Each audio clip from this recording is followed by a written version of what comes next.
Hello guys, welcome back to my channel. तो फिर से आ गई हूँ मैं अपनी टूटी फूटी हिंदी को लेके। बट एक्सप्लेनेशन स्टार्ट करने की पहले मेरी आप लोगों से रिक्वेस्ट है, प्लीज़ चैनल को सब्सक्राइब कर दो यार प्लीज़, क्योंकि आप लोगों को तो पता ही है एक अलग लैंग्वेज को बोलने में कितनी ज़्यादा प्रॉब्लम होती है और मुझे भी होता है, इसलिए ज़्यादा लॉन्ग वीडियो नहीं डाल पाता मैं, क्योंकि एक ही सेंटेंस को मुझे बार बार रिपीट करना पड़ता है क्योंकि बहुत ज़्यादा गलती होता है इसलिए। और मैं बस चाहती हूँ आप लोग मुझे सपोर्ट करो, किसके लिए मैं वीडियो बनाऊँ, आप लोगों के लिए ही तो बनाऊंगी। तो प्लीज़, और सब्सक्राइब करने में किया जाता है, बस सब्सक्राइब ऑप्शन में उंगली टच करो और हो जाता है सब्सक्राइब। तो चलिए प्लीज सब्सक्राइब कर दीजिए। बहुत पक कर लिया, तो चलिए एक्सप्लेनेशन शुरू करते हैं। तो इस एपिसोड के स्टार्ट में हम एक ओजू को देखते हैं जो इंश्योरेंस कंपनी में आया था क्लेम करने के लिए, जहां से उसे पता चलता है कि वो अभी भी ऑनलाइन मैरिड है, जहां क्योंकि मारी ने तो अभी पेपर्स पे साइन करके ऑनलाइन फॉर्म नहीं भरा था, इसलिए वो सोचता है कि लगता है मारी अभी भी मुझसे प्यार करता है, बस गुस्सा है मेरे से, इसलिए वो फ्लावर लेके मारी से मिलने के लिए जाता है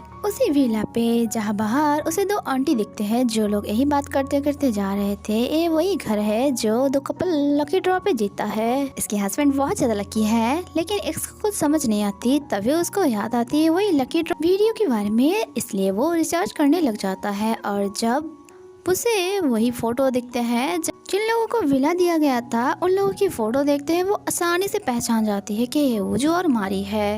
इसके बाद सीन वही से दिखाया जाता है जहाँ ओजू से गंदे गंदे बातें बोल रहा था और कह रहा था कि तुम फ्रॉड हो। मारी ने कहा तुम भी कितना अच्छा काम किए हो, तुम भी तो मुझे कर्जे छोड़ के मेरे पैसा खा के चले गए थे। ओजू ने कहा जो हो गया अब वो जाने दो, अब मैं वापस आ गई है तो चलो शादी करते हैं, उसके बाद हम दोनों इस घर पे रहेंगे, बोलो करोगे मेरे साथ शादी। लेकिन उसकी बातों की कोई रिप्लाई नहीं देता मारी, इसलिए वो उसके ऊपर चिल्लाने लग जाता है और कहती है मैं तुम्हारे बारे में कंप्लेन करूंगी जाके। मारी ने कहा बोल दो, वैसे भी मैं खुद ही बोलना चाह रही थी, लेकिन मुझे रिग्रेट है कि इस काम में मैं ओजो को भी इन्वॉल्व किया। जो सुन के कहते हैं हाँ वो तो बहुत रिच है ना, उसके ऊपर केस हो जाए तो उसे उसका कंपनी नहीं मिलेगा। जो सुन के मारी डर जाता है। मारी ने कहा उसे छोड़ दो, उसकी कोई गलती नहीं है इन सब में। एक्स ने कहा ठीक है तुम मुझसे दूर हो जाओ ना, मैं उसे छोड़ दूंगी, और वेडिंग फोटो पे मुक्का मार के यहाँ से चला जाता है।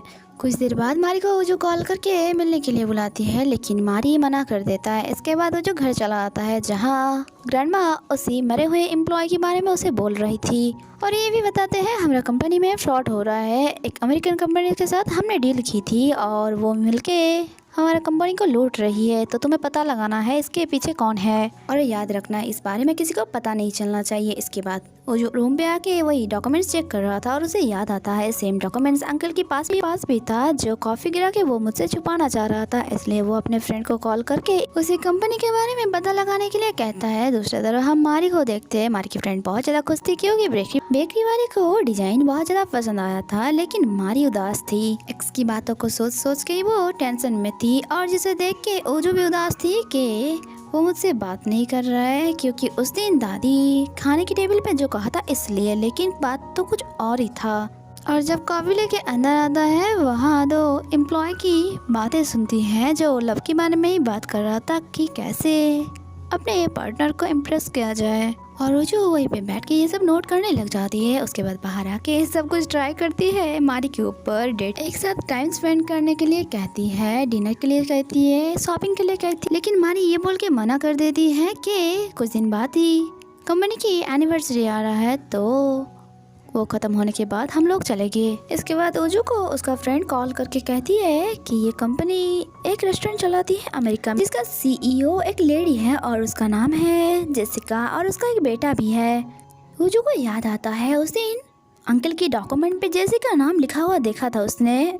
इसके बाद हम लोग आंटी को देखते हैं जो अंकल को कॉल करके कह रहा था कि आपको पता है मैं ना टेम्पल से आ रही हूँ और वहाँ मुझे बताया कि कोई मुझसे चीट करेगा।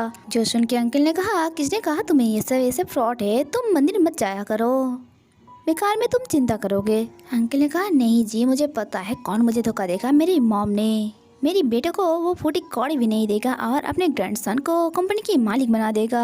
अंकल ने कहा ऐसे मत करो यार, तुम्हारी मॉम की उम्र होगी तो उनको परेशान मत करो, और बहुत मीठी मीठी बातें कर रहा था। जो सुन के उसकी सेकंड वाइफ जेसिका जेलस होके कहती है तुम मुझसे ऐसे क्यों बात करते हो और उसको डिवोर्स कब दे रहे हो, मुझे कब तुम्हारे साथ अपने घर ले जाओगी, 27 साल से मैं तुम्हारे साथ हूँ। अंकल उसे हक करके समझाती है तुम्हें तो पता ही सब कुछ। तभी डोर नॉक होता है। एक्चुअली उसकी बेटा ट्यूशन पढ़ के वापस आ गया था और इसे लेके कौन आया, सारी। आप लोगों को तो पता ही है, मारी की सिस्टर जो अमेरिका में रहती है। अब यहाँ जैसे कि उसे कुछ पैसा देता है कुछ सीक्रेट को छुपाने के लिए। अब किसके लिए वो हम लोगों को आगे जाके पता चलेगा। नेक्स्ट दिन हम उजू को देखते हैं जो जैसे तैसे करके मारी को पकड़ के अपने साथ ले जाता है और उसे समझाती है कि दादी की बातों को लेकर चिंता करने की कोई जरूरत नहीं, दादी को मैं मना लूंगी।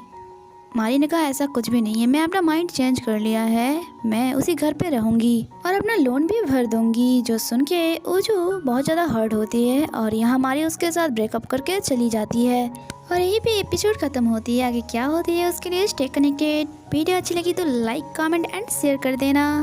मिलते हैं नेक्स्ट एपिसोड में। Stay connected, bye bye.